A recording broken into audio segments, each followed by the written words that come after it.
¿Cómo le va? Bienvenido a su programa Pensamiento Analítico, el programa en el cual analizamos los temas de la vida cotidiana con un punto de vista psicoanalítico, intentando ver un poco más allá, cuáles son las razones inconscientes y la psicodinámica de estas cosas que nos suceden a todos. Muchas gracias por haber participado en la encuesta semanal. Esta encuesta era sobre preguntas abiertas. Usted puede poner la pregunta que usted guste y yo, a la mejor de mis capacidades, le voy a intentar dar respuesta. Para eso es este espacio y es uno de mis programas favoritos, justamente porque es esta interacción que se puede tener con el público, con el auditorio. Así que vamos a comenzar rápidamente porque diario se me van largos estos programas y hay que intentar responder las mayores preguntas que se puedan. Vamos a ver. Nos dice Manuel Omar. Hola José Luis, increíble tu forma de desmembrar los temas. ¿Puedes hablarnos acerca de los sueños personales y por qué algunas veces uno deja de tenerlos y simplemente comienza a vivir el día a día? Muchas gracias, Manuel, por tu pregunta.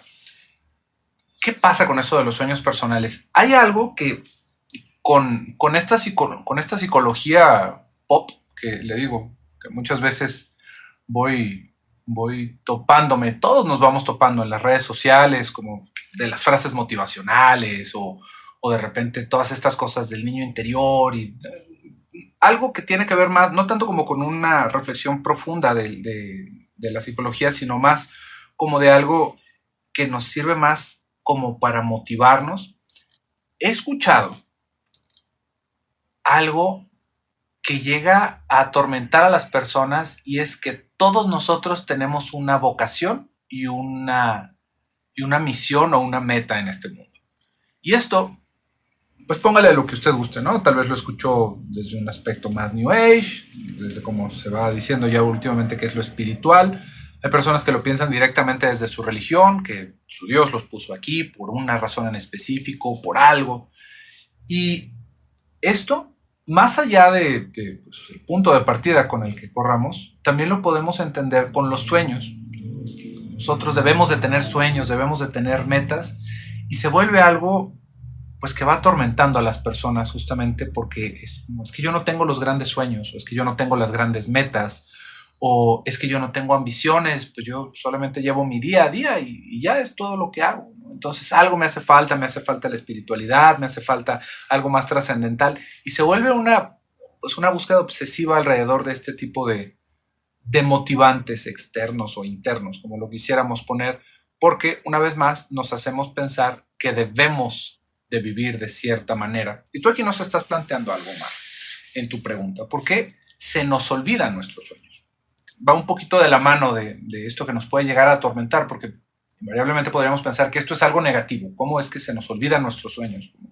Como si debiéramos de continuar con esto, como si eso debiera de ser la razón para seguir adelante. Y que cuando lo perdemos es como que nos estamos marchitando o apagando, como que se va apagando una luz. Y vamos a entender algo principalmente. Todos nosotros tuvimos un momento en nuestro desarrollo en donde nuestra relación con la fantasía era como privilegiada. ¿Qué quiere decir esto? Cuando nosotros somos niños nos imaginamos un montón de cosas. ¿Por qué? Pues porque no sabemos muchas cosas, entonces no las tenemos que imaginar y nuestra formación, nuestro desarrollo, nuestro psiquismo, nuestro cerebro está hecho perfectamente para encontrarle lógica donde no hay lógica y lógicas que no tienen lógica a todo lo que se nos atraviesa. Y para poder fantasear, porque a través de esa fantasía, a través de ese juego, es que vamos pudiendo construir nuestro pensamiento. Esto es algo súper importante. Cuando somos pequeños, vamos teniendo un montón de sueños ahora sí, ¿no? Que es lo que se le pregunta mucho a los niños. Es que tú, ¿qué quieres ser cuando seas grande? Y los niños, pues, ni siquiera tienen los elementos reales, ¿no? Para poder construir su mundo o su vida. Pues los adultos no los tenemos del todo. Imagínese un niño, ¿no? Entonces, ¿qué es lo que dice el niño? Lo que le gustaría en ese momento de fantasía. Por eso es que muchos niños van hablando de personas, tal vez en su futuro, como que quieren tomar un cargo de policía o de bombero o de superhéroe o de cosas por el estilo, porque se ven como estas figuras inalcanzables que quisiéramos ser, que quedan idealizadas hacia nosotros, o como algún personaje histórico, vaya usted a saber. Pero eso se va planteando como nuestro sueño, o tal vez como ciertas profesiones que se ven como inalcanzables, tal vez como ser astronauta o ser un científico que descubra algo. El niño realmente no es que tenga un deseo profundo alrededor de esto. Lo que tiene el niño es un deseo de aceptación y eso lo tenemos todos. el niño está cuestionándose, intentando responder a la pregunta, ¿qué necesito ser para ser amado por los demás?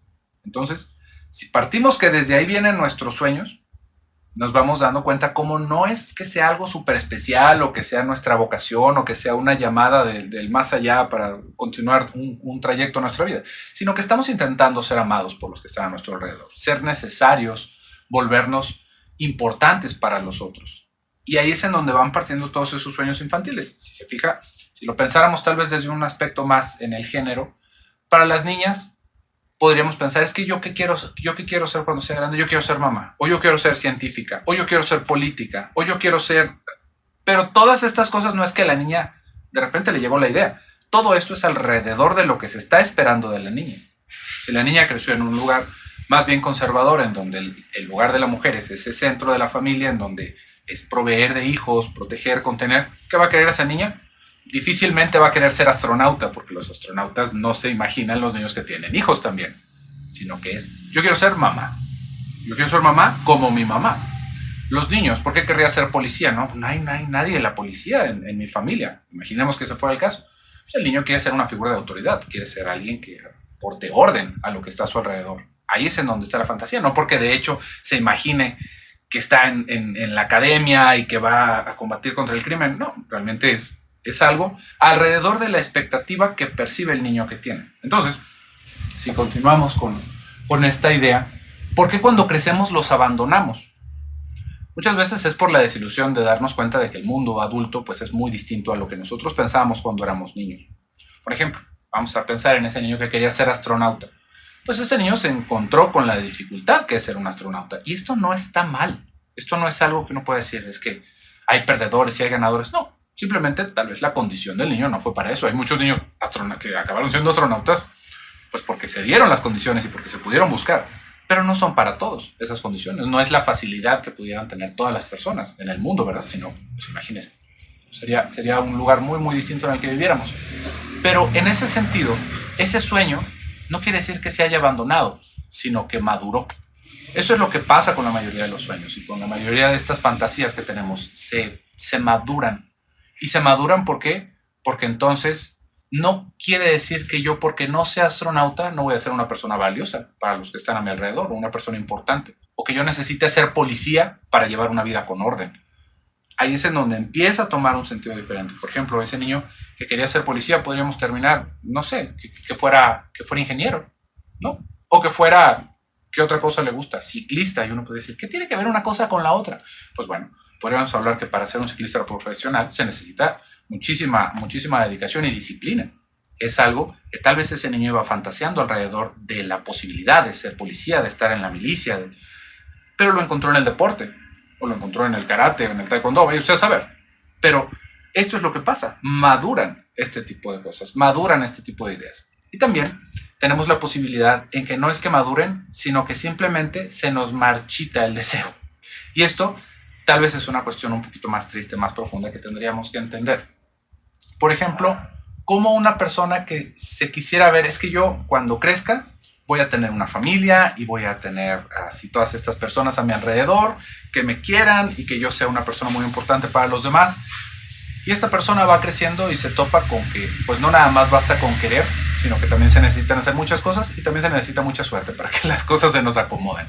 Tal vez no se ha encontrado en la posición y ya se encuentra a sus 20, 30 años fracasando en esto, intentando hacer esa familia que él se imaginaba y pues dándose cuenta de que no es posible sostenerla por sus medios o por lo que está a su alrededor.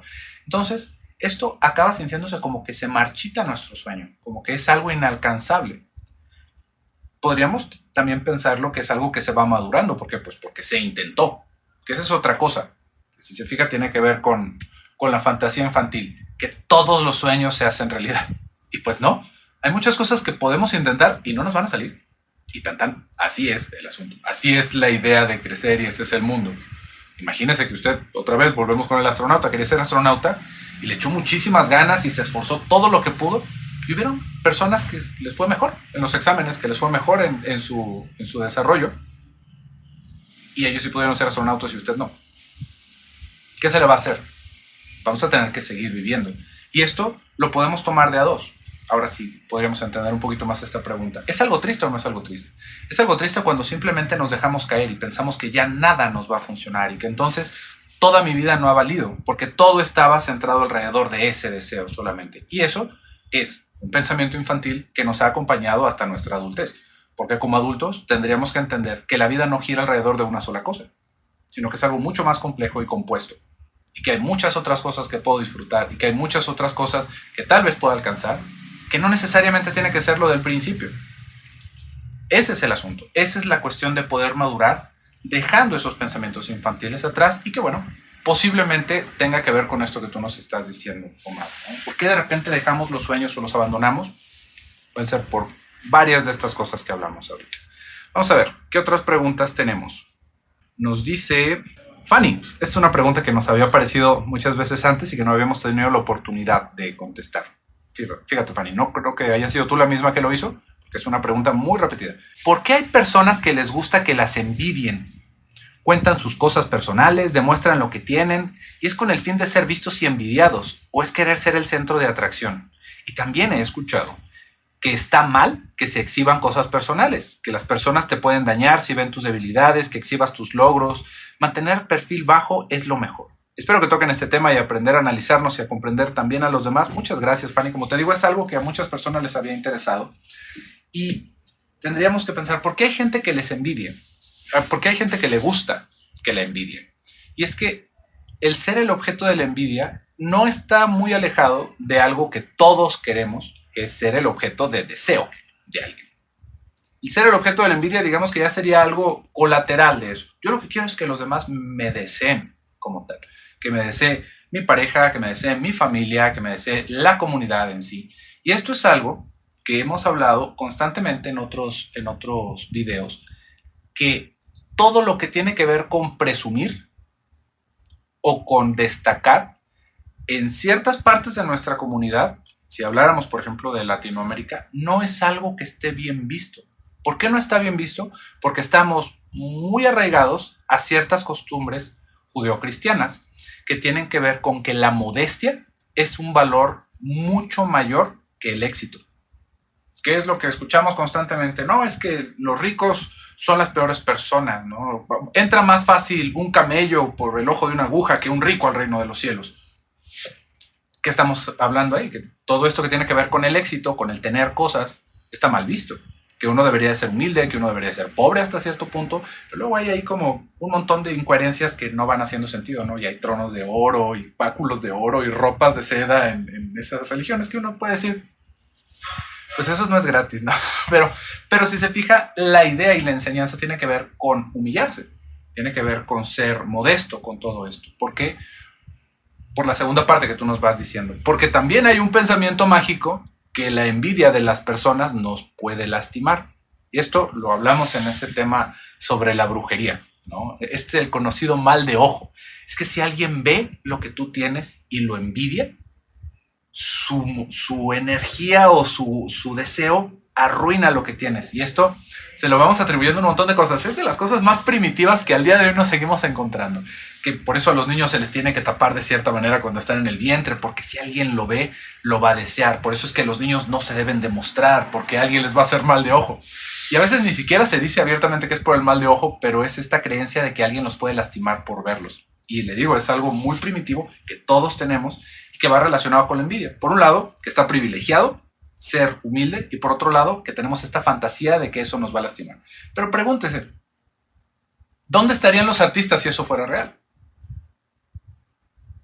La persona que empezara a tener éxito, ¿dónde estarían los billonarios? Porque aparte ahorita tenemos este fenómeno en nuestra sociedad, que tenemos gente que tiene miles de millones, no millones, miles de millones. Y hay unos que están a punto de pasar a ser trillonarios, que son miles de millones. Ya son números que nuestra cabeza no ajusta a contar, no sabemos ni cuántos ceros son, cuántos gancitos tendré que comprar todos los días para gastarme ese dinero, es imposible. Pero si realmente hubiera algo que dañara a las personas por lo que tiene, pues estaríamos medio muertos, ¿no? Ya estaríamos medio extintos. ¿Por qué?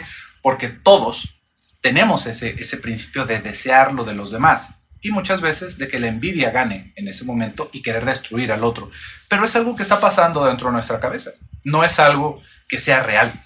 Nada de eso es real. No hay forma de afectar a los demás con nuestros deseos, ni con los buenos ni con los malos.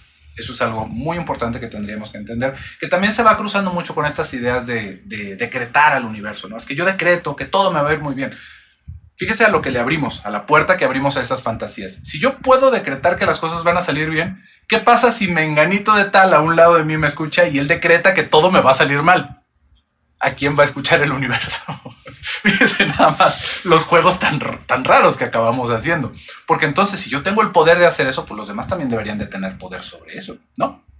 Y pues hay personas muy malas alrededor del mundo y nada más estaríamos en una situación como de lucha de poderes que no existe, no funciona de esa manera. Nosotros podemos tener muchas ganas de que sucedan las cosas, y si no nos da la suerte, no va a suceder, por más ganas que le hagamos. Hay una partecita que simplemente no podemos controlar, pero está la fantasía, y ahí es en donde está todo alrededor de la envidia y de cómo se hace. Pero cuando volvemos a lo del objeto del deseo, es en donde se vuelve algo paradójico, porque todos queremos ser deseados por los demás. Esto es irremediable. Pregúntese, por ejemplo, el maquillaje. ¿Por qué usamos maquillaje? ¿No? Hombres y mujeres, ya ahorita es muy universal eso. Uno puede decir, para verme mejor, para mí mismo. Bueno, es para vernos mejor a mí mismo. Nada más desde el colorete que se utiliza en los labios. El colorete en los labios, si lo desglosamos en su parte más básica, es una señal de excitación, tener los labios rojos. Así como ve a los mandriles con sus nalgotas rojas, eso es algo que se va asociando en el comportamiento de los primates como excitación o como fertilidad, tanto en hombres como en mujeres. Entonces, tener estos labios rojos es algo que naturalmente nos llama la atención y encontramos atractivo. Hay cosas que ya se van atorando en nuestro desarrollo, pero eso, tener chapetitos, pintarse chapetitos, ¿por qué nos estamos pintando chapetitos? ¿En qué momento de nuestra expresión de sentimientos nos ponemos colorados? Cuando nos enojamos y cuando nos sonrojamos, ¿no? Y no estamos pintándonos todos de rojo como cuando estamos molestos, nos estamos poniendo chapetitos como cuando nos sonrojamos. Entonces, ¿qué es lo que estamos intentando con ese maquillaje? Vernos de tal manera que el otro se pueda enfocar en mí como su objeto de deseo. ¿Por qué se usan escotes? ¿Por qué se utilizan playeras apretadas? ¿Por qué usamos perfume? ¿Por qué usamos jabón con olor para tapar nuestro olor? Todo esto, y digo, eso en la parte física, pero alrededor de ser el objeto de deseo del otro, también vamos a encontrar nuestra capacidad de sobrevivir, que es lo que hacen los niños alrededor de sus primeras figuras, en donde, ¿qué hace el niño? Hasta cierto punto podríamos hablar de un juego de seducción, ¿no? No porque se ponga cachondo el asunto, hay que entender, seducción es encantar al otro. ¿Y qué es lo que sucede? El niño se da cuenta de que con su sonrisa encanta al otro. Entonces, lingili, y el niño sonríe, y el niño hace caras, y nos fascinamos con los niños y los cuidamos. ¿Se da cuenta? Ser el objeto de deseo del otro, en un primer momento es supervivencia, y después de eso es un privilegio constante. Entonces, ahí tienen, porque tenemos personas que les gusta ser envidiadas. No es tanto por la envidia, sino ser el objeto de deseo del otro. Vamos a ver, ¿qué otras preguntas tenemos? Nos dice Colette, fíjate, es una pregunta importante. Me interesa saber su opinión sobre la proyección y cómo lidiar eso si uno percibe que es objeto de una proyección negativa de alguien más. Saludos, Colette, muchas gracias.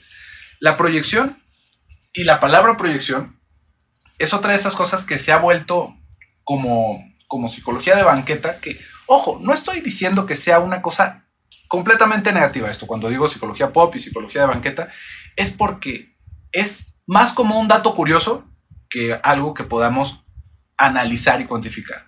Cuando hablamos de proyecciones, de mecanismos de defensa, de todas esas cosas, dentro del aspecto psicoanalítico, estamos hablando en el encuadre psicoanalítico, que si lo quisiéramos poner de una manera muy gráfica, esto es el encuadre psicoanalítico. El analista, el diván y el consultorio, en donde se coloca el paciente, y dentro de esto es en donde se pueden analizar todas esas cosas. Podemos entender que afuera también hay proyecciones. Podemos darnos cuenta de que hay un montón de mecanismos de defensa que están en uso con las demás personas. Podemos estar hablando de cómo están censurando, pero eso, si lo vemos fuera de este encuadre, no tiene mucho sentido de entrada. ¿Por qué? Porque este encuadre lo que nos permite es analizarlo en un contexto neutral. Esto que tú nos estás preguntando, Colette, es que cómo trabajar si somos nosotros la proyección, el objeto de una proyección negativa del otro. Fíjate nada más la cosa tan compleja que estás planteando. Deberías de tener la posibilidad de darte cuenta tú, alrededor del sentimiento de contratransferencia que pudieras llegar a tener con la otra persona, que efectivamente está proyectándote a ti y que tú lo estás alcanzando a ver de una manera neutral, que eso es a lo que me refiero en un consultorio. Si aquí un paciente empieza a hablar de que yo soy una persona así, que yo no soy asá, que yo no soy, esta persona no me conoce, porque yo estoy en el velo del analista. Yo no le he platicado sobre mí, él no conoce mi vida. Todo esto que viene es una proyección que yo puedo interpretar aquí en mi consultorio. Si yo estoy hablando con un amigo y me empieza a decir de cosas que a mí me incomodan y yo empiezo a sacar conclusiones y decir, es que soy el objeto de tu proyección negativa, ¿qué me asegura que efectivamente es eso? Y que no soy yo el que está proyectando sobre el otro, porque ahí no hay un encuadre que nos esté permitiendo. Aún uno que puede tener decenas de años de estudio y de práctica en ese tipo de suertes de estar interpretando eso, es la peor cosa que podemos hacer, intentar aplicar esos psicoanálisis en la calle, porque la vamos a regar, porque también nosotros ahí estamos en una situación muy distinta de lo que estamos acostumbrados en el consultorio. Esto son de las cosas más enfadosas que nos pueden hacer las personas que se han dedicado a la psicología en su vida. Es que ahí me estás proyectando. Espérese, mi rey, ¿no? Y ahora ya es el analista del mundo entero. No se puede, Colette. Es muy complejo, muy, muy, muy difícil, porque no se tiene el encuadre. Ese es el asunto. Entonces, todas esas cosas, por lo general, van hablando más de nosotros que del otro que nosotros estamos queriendo analizar fuera de contexto. Entonces, vamos a entender dónde sí se podría ubicar uno como el objeto de proyección negativa del otro. Con los niños. Con los niños, en el momento en el que nosotros les negamos algo y el niño nos voltea a ver y nos dice, te odio, ojalá y te mueras. Está clarísimo, porque el niño no está censurando nada, no hay un juego más allá, no es una relación adulta. Estamos dándonos cuenta y ahí podemos intentar interpretar a los niños sin necesidad de que seamos psicoanalistas de ningún grado. Empezar a decirle, estás muy molesto conmigo, pero realmente no quieres que me muera. Estás muy molesto en este momento y de todas maneras, aunque digas esas cosas, no te voy a permitir que sigas comiendo dulces. Y ahí lo interpretamos, se lo masticamos al niño y se lo regresamos entendido. Y el niño va a poder hacer algo con eso. Muy distinto que si nosotros decimos, ay, es que te odio, nos dice el niño, y nosotros soltamos el llanto y decimos, no me digas eso, porque qué tal si yo me muero y tú mañana te quedas solo. Ahí ya desperdiciamos la oportunidad y le hicimos un trauma tamaño caguama a nuestro niño. Entonces, ese es el asunto. También si tenemos personas que de alguna manera tengan algún tipo de dificultad en su aprendizaje, ahí todavía podemos hacer un poquito de uso, pero no lo intenten, no nada más a Colette, sino no intentemos aplicar esos psicoanálisis en la calle, porque en serio acabamos más ventaneados y proyectamos nosotros que lo que el otro me está diciendo. No se puede, no funciona de esa misma manera. Entonces, pues bueno. Por el día de hoy, hasta acá vamos a dejar este video, que es una pregunta muy interesante. Se nos quedaron un montón. Le prometo que en el próximo me voy a ir un poquito más rápido y vamos a alcanzar a contestar muchas más preguntas. Pero por el día de hoy yo me despido. Soy José Luis Amarripa. Hasta pronto.